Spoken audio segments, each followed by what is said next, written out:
اچھا، کبھی سوچا ہے کہ کچھ انڈین شادیاں کئی کئی دن تک یوں چلتی ہیں اور ان میں ہزاروں مہمان کیسے آ جاتے ہیں؟ آئیے اس رنگین جشن کے پیچھے کی دنیا کو ذرا گہرائی سے سمجھتے ہیں۔ یہ صرف ناچ گانے اور کھانے پینے کی بات نہیں ہے، ان شاندار تقریبات کے پیچھے تو پوری تاریخ چھپی ہے۔ اتحاد بنتے تھے، سلطنتیں قائم ہوتی تھیں، اور کبھی کبھی تو تہذیبوں کی قسمت کا فیصلہ بھی ہو جاتا تھا۔ تو آئیے شروعات کرتے ہیں اس تقریب کے سب سے شاندار حصوں میں سے ایک سے، یعنی بارات سے، جب دولہا بڑی شان سے اپنی دلہن کو لینے آتا ہے۔ ذرا تصور کریں، سڑکیں ناچ گانے اور خوشی کے شور سے گونج رہی ہیں اور دولہا اپنی دلہن کو لینے جا رہا ہے۔ مطلب وہ جو ایک انرجی ہوتی ہے نا، وہ پورے ماحول پر چھا جاتی ہے۔ اور یہ دیکھنا کتنا دلچسپ ہے کہ وقت کے ساتھ ساتھ دولہے کی سواری کیسے بدلی ہے۔ پہلے ہاتھیوں اور گھوڑوں پر شاہی خاندان سواری کرتے تھے، پھر زمانہ بدلا تو ونٹیج کاریں اور BMW آ گئیں، اور اب تو ایک نیا ٹرینڈ ہے کہ دلہنیں بھی اپنی بارات لے کر آ رہی ہیں۔ لیکن ان شاندار جلوسوں اور جشن کے پیچھے، خاص طور پر قرون وسطیٰ کے ہندوستان میں، شادی کی ایک بالکل ہی مختلف حقیقت تھی۔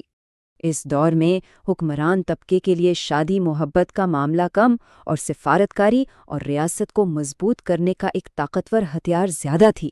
یہ ایک سیاسی چال تھی، کوئی مقدس رسم نہیں۔ سوچیں ذرا، صرف ایک رشتے سے صدیوں پرانی دشمنیاں ختم ہو سکتی تھیں، نئے علاقے ہاتھ آ سکتے تھے، اور پوری کی پوری سلطنتوں کی تقدیر بدل سکتی تھی۔ تو سیدھی سی بات یہ تھی کہ شادی کو طاقت برقرار رکھنے اور اسے مزید بڑھانے کے لیے استعمال کیا جاتا تھا۔ اصل مقصد سماجی اور سیاسی فائدہ تھا، نہ کہ صرف مذہبی رسومات۔ شادی کے ان دوہرے مقاصد کی تاریخ ہی ہمیں آج کی تقریبات میں نظر آنے والے بڑے علاقائی فرق کو سمجھنے میں مدد دیتی ہے، خاص طور پر شمال اور جنوب کے درمیان۔ کبھی غور کیا ہے کہ کچھ شادیاں رات میں اور کچھ دن میں کیوں ہوتی ہیں؟ شمال میں رات کی تقریبات کی ایک وجہ تو تاریخی طور پر سیکیورٹی تھی، لیکن اب یہ شان و شوکت کی علامت ہے، جبکہ جنوب میں دن کی روشنی کو مقدس اور مبارک سمجھا جاتا ہے۔ اور یہ فرق صرف وقت تک ہی نہیں ہے۔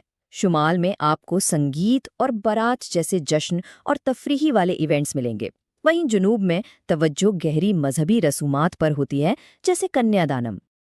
اب اسٹیٹس اور شادی کا یہ جو تعلق ہے، یہ ہمیں ایک اور اہم اور اکثر متنازع عنصر کی طرف لے جاتا ہے، جس نے انڈین شادیوں کی تاریخ کو بہت متاثر کیا ہے، یعنی جہیز۔ آج کل جہیز کو اکثر ایک منفی چیز کے طور پر دیکھا جاتا ہے، لیکن اس کی شروعات دلہن کو اس کی اپنی جائیداد اور مالی تحفظ دینے کے لیے ہوئی تھی۔ یہ اس کا استری دھن یعنی عورت کی ملکیت کہلاتا تھا۔ لیکن وقت کے ساتھ ساتھ جہیز کی شکل بدلتی گئی۔ جو چیز کبھی مویشیوں سے شروع ہوئی تھی، وہ زمین، گاؤں، ہاتھیوں سے ہوتی بھی بے پناہ دولت اور یہاں تک کہ دلہن کے لیے ذاتی عملے تک پہنچ گئی۔ یہ تحفظ سے زیادہ اسٹیٹس کی نمائش بن گئی۔ 18ویں صدی میں ایک شاہی شادی پر 10 لاکھ روپے تک خرچ ہو جاتے تھے، جو آج کے حساب سے کروڑوں بنتے ہیں۔ اس سے اندازہ ہوتا ہے کہ کتنی زیادہ دولت کا دکھاوا کیا جاتا تھا۔ اور یہ صرف پیسے کی بات نہیں تھی، شاہی جہیز میں اکثر دعوی ریزز بھی دی جاتی تھیں، یعنی غیر شادی شدہ خادمائیں اور کاریگروں کے پورے خاندان۔ یہ سماجی حیثیت کی سب سے بڑی علامت سمجھی جاتی تھی۔ تو جو چیز امیروں کے لیے تحفظ اور سٹیٹس کا ذریعہ تھی، وہی غریب خاندانوں کے لیے ایک بہت بڑا مالی اور سماجی بوجھ بن گئی۔ بیٹیوں کی شادی کرنا مشکل ہو گئی، خاندان قرضوں میں ڈوبنے لگے، اور افسوس کی بات ہے کہ کبھی کبھی اس کے نتائج بہت المناک بھی ہوتے تھے۔ ان تمام باتوں کو جب ہم ایک ساتھ جوڑتے ہیں تو انڈین شادی کی ایک بہت ہی پیچیدہ اور کئی پہلوؤں والی تصویر سامنے آتی ہے۔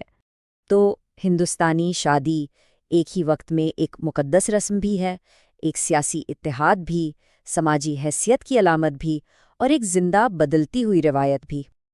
اور یہ روایت رکی بھی نہیں ہے، یہ آج بھی جدید معاشرے کے مطابق مسلسل بدل رہی ہے۔ اب جنوب کی شادیوں میں شمال کے سنگیت جیسے فنکشنز شامل ہو رہے ہیں، اور شمال میں دلہن کی بارات جیسی نئی روایات عام ہو رہی ہیں۔ تو سوال یہ پیدا ہوتا ہے کہ جیسے جیسے یہ رسم و رواج آپس میں مل رہے ہیں اور معاشرہ بدل رہا ہے، اس قدیم روایت کا مستقبل کیا ہوگا؟ کیا یہ اپنی گہری جڑوں کو برقرار رکھتے ہوئے مزید بدلے گی یا پھر جدیدیت کے دباؤ میں اپنی کچھ شناخت کھو دے گی؟